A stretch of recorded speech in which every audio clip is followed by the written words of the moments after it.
It's timely, it's insightful, it's motivating, it's empowering. It's Time with Fred, your inspirational broadcast with host Fred Gaddy.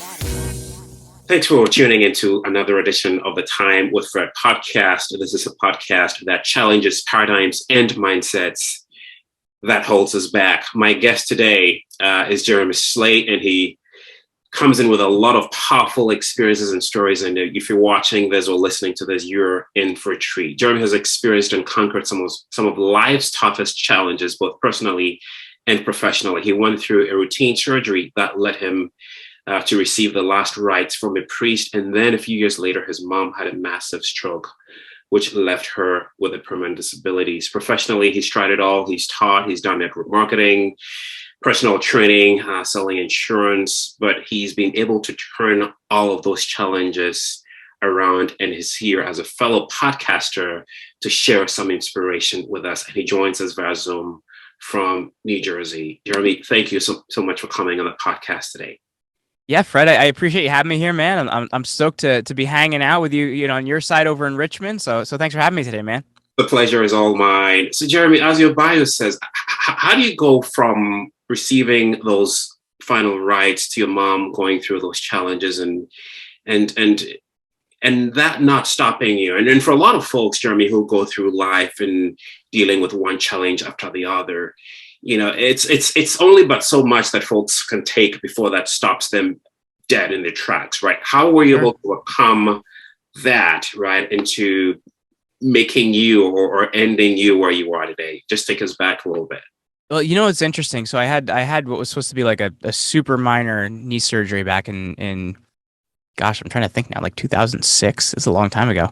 And the anesthesia just didn't go well. And my blood oxygen levels were just plummeting. And they basically didn't know if they could keep my heart going, which is the big thing because, when your oxygen drops, you have trouble with your whole pulmonary system and everything else. And, I just wasn't functioning properly, and they really couldn't put a finger on, what happened. I found it later on. It may have been a little bit of malpractice, but, it is what it is.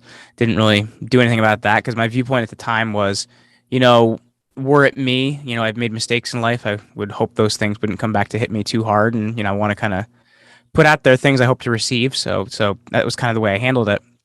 But due to that, I spent 3 days in and out of consciousness, and it was just really difficult place to be in.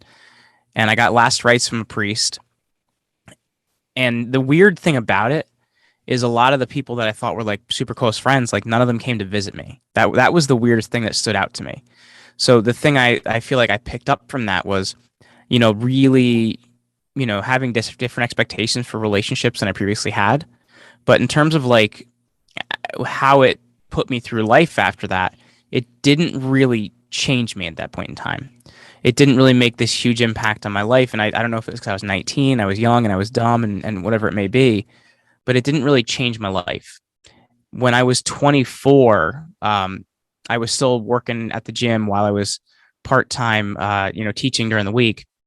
And I was the weekend manager at the gym, but I'd always work out before I went to go work out. And I came home because I was still living at home at that time. And I had found my mom on the floor. And that was a really, really difficult place to be in. And I'll tell you what, like, had I not had my fiance, who at that time was my fiance, who's now my wife, I don't know how I would have dealt with that.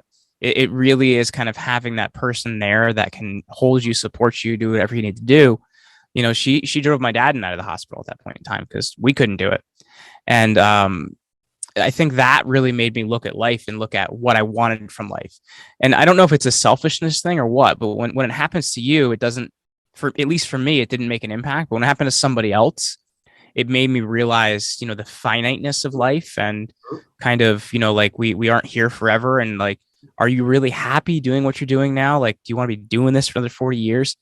And I looked at myself as a very unhappy sophomore high school teacher, and I was miserable, and I couldn't see myself doing this for another many years.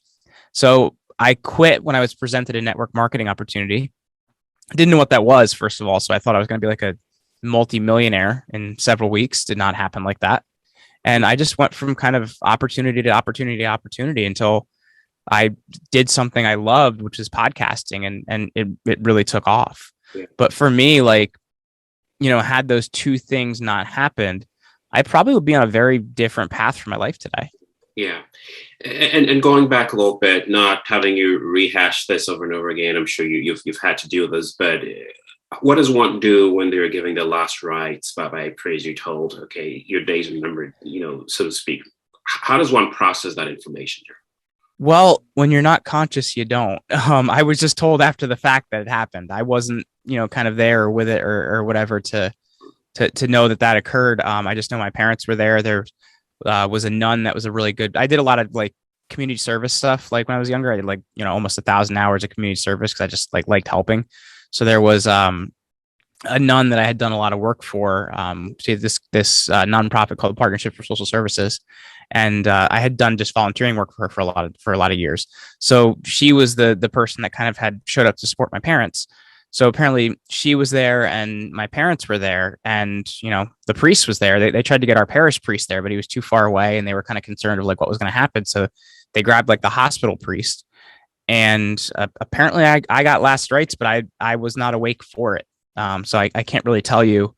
I get that what that's like to process. I was told after the fact when I had kind of gotten to a point where I could go home what had happened.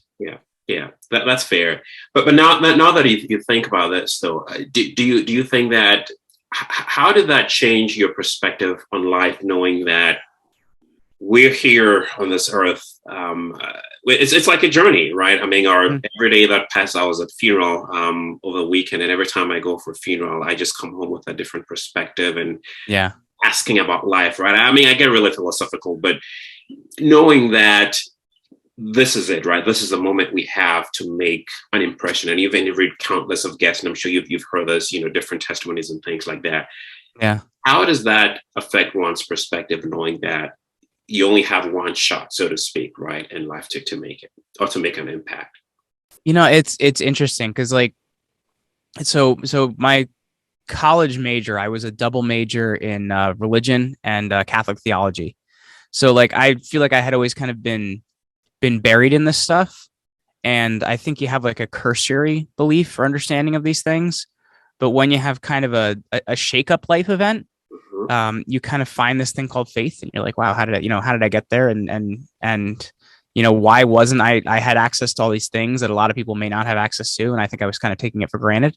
So I think there's a little bit of a flip to gratitude, which I think is a big thing, right? Like you're grateful for a lot of what you have. But at the same time, the thing that happened for me was also this hunger, right? This desire to do something, to create something, to make something happen, to do something bigger.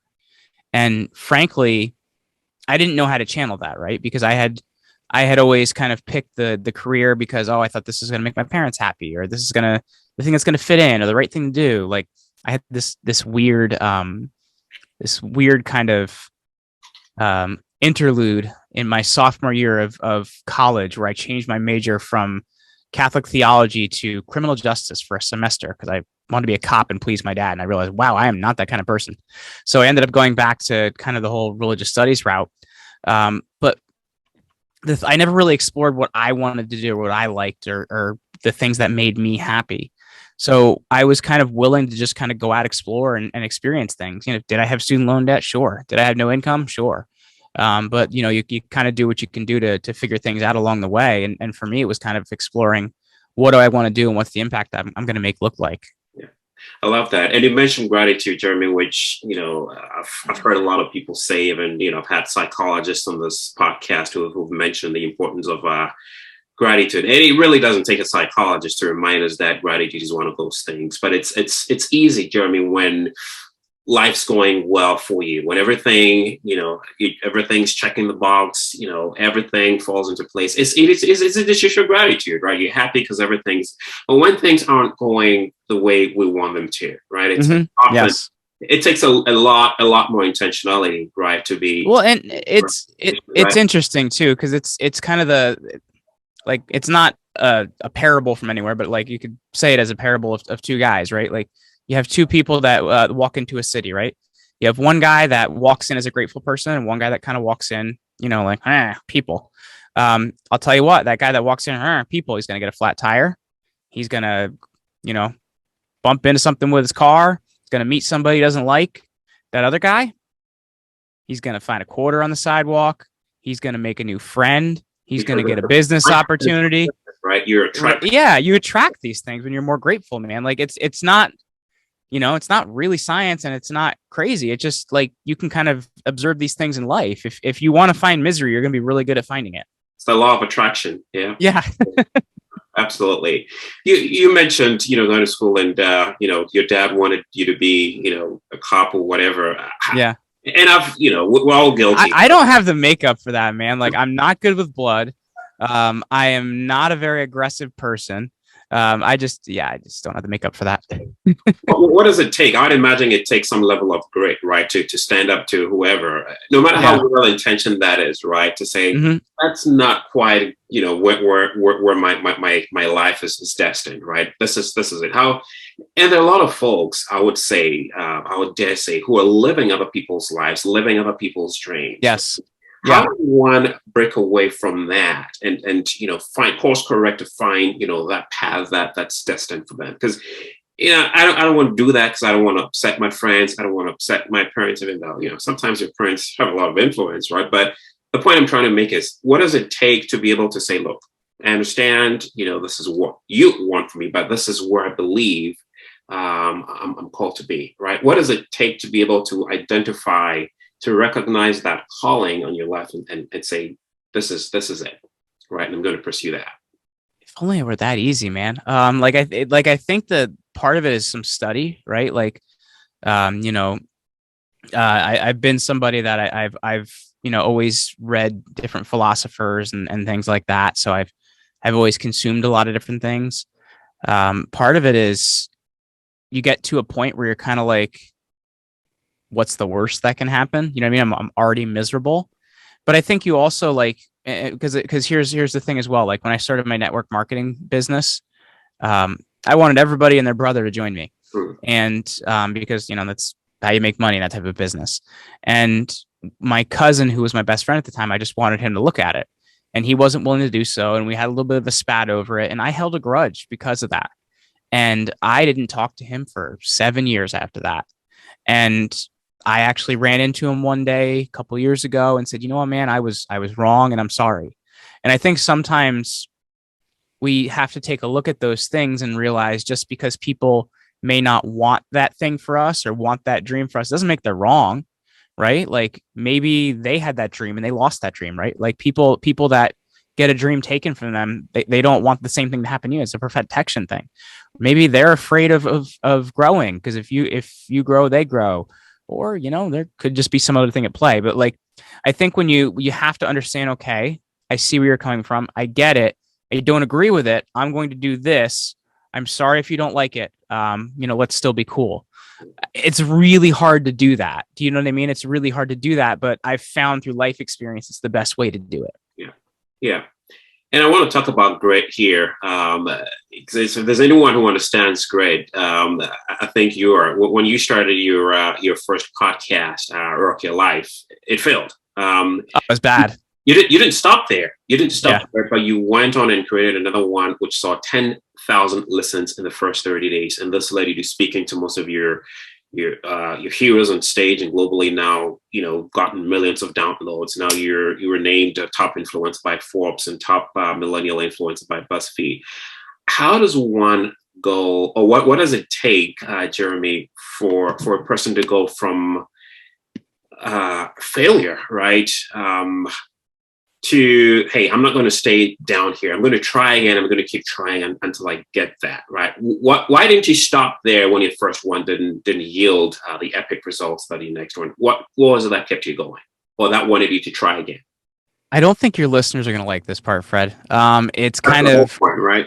You kind of keep failing, and you keep being okay with failing, right? Like, because you're just kind of closer to the next time of it working, and I think that's the biggest thing you have to learn, right? You look at, Thomas Edison was like 1,000 times before he found the filament in a light bulb, or you look at somebody like, Harlan Sanders didn't create Kentucky Fried Chicken until I don't know, it was like 60s or something like that. So it's part of it is, Yeah, it's an interesting perspective on it because it's a lot of work. Like I got to interview former Eagles Hall of Famer Brian Dawkins. And B Doc, he's a tough guy. But he's not a big guy. He was like just 6 foot. He came into the league at just 200 pounds, so he wasn't the biggest, he wasn't the strongest, he wasn't the fastest, but he was going to outwork you every day. And I think that's what it comes down to. The same type of philosophy I've applied is, what? If I lose, I'm getting closer to winning, and I'm going to outwork you every single day of the week. And that was the difference between my first podcast and my second. And I realized that the reason that the first one didn't work is, number one, it just wasn't very good. Like, it was crap. Number two was I didn't work hard enough to get it in front of people. I just had this idea, if you put it out there, like, people are going to find it, and it'll get famous and it'll be great because there's only 250,000 podcasts out there at that time. Now there's like 3 million. But like, what it really came down to was doing a better job, right? Like creating better content, reaching out to people that I thought could offer better advice too, because I didn't really reach out to many guests, if any, the first time around. The second time as well, I sent out hundreds of text messages. I sent out hundreds of emails. I showed people in public places in the most embarrassing ways how to subscribe to my podcast. I Facebook messaged, I LinkedIn messaged, because I knew if I could get enough people to subscribe, I was going to hit iTunes New and Noteworthy and get 8 weeks of free promotion. And that was going to help me get there. Now that plan's different now, right? Because how you launch a podcast has changed a lot since there's a lot more of them out there, and New Noteworthy isn't the same. But at that point in time, I didn't have money. I didn't have connections. I didn't have a social following, but man, I was willing to outwork you. And I think that was really the big thing that I put in. Great. And that's a myth buster. I mean, you mentioned that, podcast guests are going to be disappointed, but that's the reality of it, right? The fact that something doesn't go the way we want it to, or the fact that we try and we fail, you name it, Amazon, right? All these folks, there's something to be said about persistence, right? Yeah. There's so many who resign themselves to the fact that, well, it must not be it, right? It must not be my destiny because I tried and failed. So let's give it up. But there's got to be something. There's got to be that fire. There's got to be that burning desire to continue to do that, as long as this is what you're called to do. Jeremy, you've interviewed hundreds, right, of guests on your podcast. Who would you say is top question for you? Is there any particular one that stands out? It's like picking your favorite child. I have 2 daughters right now. I have a 1-year-old and a 3-year-old, and they're both special in their own unique ways. That's hard, man. There's been ones I've really enjoyed. Like, I'm a huge sports fan, so like, I got to interview 4-time Indy 500 champion Elio Castroneves. He's only one of 3 people in history to win it 4 times. That was pretty darn cool. I got to interview like one of the like legendary, kind of like leading hip hop artists of the early 90s, Kid Capri. That was pretty cool. Chef Andre Rush, man. That the dude claims to eat like 7 chickens a day. I don't know how any human being can do that, but he is huge. And he's cooked for 4 different presidents. That was pretty darn cool, man. So I've been lucky to talk to some very, very cool people. Go to some cool places as well. Like I've gotten to speak in, different countries in Europe and different countries in South America. And it's just all these things are because I've gotten to have this show and talk to these people. Like, it almost seems like cheating sometimes. Love it. If there's one thing, I like to ask this question on every guest, Jeremy, what would you say has been life's defining moment for you? I feel like there's been a few. There's definitely been a few. Like, my current business, Command Your Brand, we help people to get on podcasts as guests, and it's not the first version of it. The first version of it was called Get Featured. And we had a co-founder in that company. We did multiple 6 figures in our first 6 months in business, which was pretty awesome. And we just didn't see eye to eye. And he wanted to do one thing with the company. I wanted to do another thing with the company. So we basically split it off, but we had to, work everything out legally, which takes time. It's not fast, which means I had no income for 6 months and I had employees to pay. That was darn hard, man. And it taught me a lot about putting employees first, right? Because good ones are hard to find, and you will do whatever you have to do to keep paying them. So that was important. The other thing is it showed me who I really am, that I'm somebody that's willing to come out the other side of something and realize that kind of the only way out is the way through. It's not running away. It's not finding somebody else to help you. It's working through it. So to me, I think there's been many defining moments in my life, but that was one of the toughest because it seemed like I had created this thing and this thing was going to be everything and it collapsed. And looking at it now, I've kind of laughed because what we do now is so much better and more fun and, kind of creates more goodness in the world. So sometimes you got to give up good for great, man. I love it. I love it. One other thing that I like for my guests to do, Jeremy, is to speak freely to our audience or our listeners. Someone watching or listening right now who, may have started or may have been dealt a significant blow, may have literally gotten, their last rites from a priest and just living at the lowest ebb of life. Someone about to quit, someone about to throwing the towel. Yeah. And they're listening to us right now. They're listening to you, Jeremy, and how you're able to turn some of those or change some of those paradigms and mindsets which hold us back, which is what this podcast is dedicated to. What would you say to that person right now? I want to just speak freely to that person listening or watching us right now. Well, the thing I would say is we're all born unremarkable, right? Like we're all born, some of us like to put airs on and say we're better than others or whatever it may be, but we're all essentially born unremarkable. We are known by our deeds and we are seen by our deeds. So it's what you do and who you become that makes you extraordinary. And I think you have to, number one, things are going to get tough and they're going to get hard. Never sacrifice your moral compass. Never sacrifice how you treat others, but realize at the same time, if you keep showing up, if you keep working, if you keep making things happen, creating opportunities for yourself, it may not be right now. It may not be a week from now. It may not be 10 years from now. But there is going to be something there that you can create and a window you can grab and something you can make happen. So it is up to you to find out that path to where you can become extraordinary and to make that happen. I love that. I love that. Couldn't agree with you more. Jeremy, where can our fans or listeners and audience learn about you? Social media, you want to share any of those that we can promote? Yeah, I'm at Jeremy Ryan Slate on all social media. And actually, speaking of, starting Unremarkable and becoming extraordinary, that's actually the title of the book I have coming out on June 21st. So if people want to head to getextraordinarybook.com and head over there and either order the book or pre-order the book, come back with their receipt. We're going to give them a free version of the audiobook and also our program 30 Days to Extraordinary. So that's getextraordinarybook.com. All right. Jeremy, thank you so much for coming on the podcast and sharing, that inspiring story. I tell people the greatest satisfaction that I derive as a host of this podcast is just learning from folks like you, learning from everyday folks who had every reason to give up on life, but didn't do that, right? Who are living proof of the fact that we can truly challenge some of those paradigms and mindsets that hold us back. So I trust that you've been inspired by what you've heard. Check out Jeremy's upcoming book, check out his social media handles, and reach out to him. Perhaps maybe there's something that he said that sparked your interest or that piqued your attention that you want to reach out. This is how we become better. This is a ministry. This is what we do just to help you, our audience and our listeners, become better. Jeremy, thank you so much for coming on, and to you, our audience, for tuning in. We ask again, we keep doing this. If this has inspired you in any way, check out our podcast page on iTunes. Leave us a review, subscribe to it. This is how you know of coming shows, but leave us a review. This is really how we grow. So again, thank you in advance for doing this, and to you again, Jeremy, for coming on. Until next time, stay well.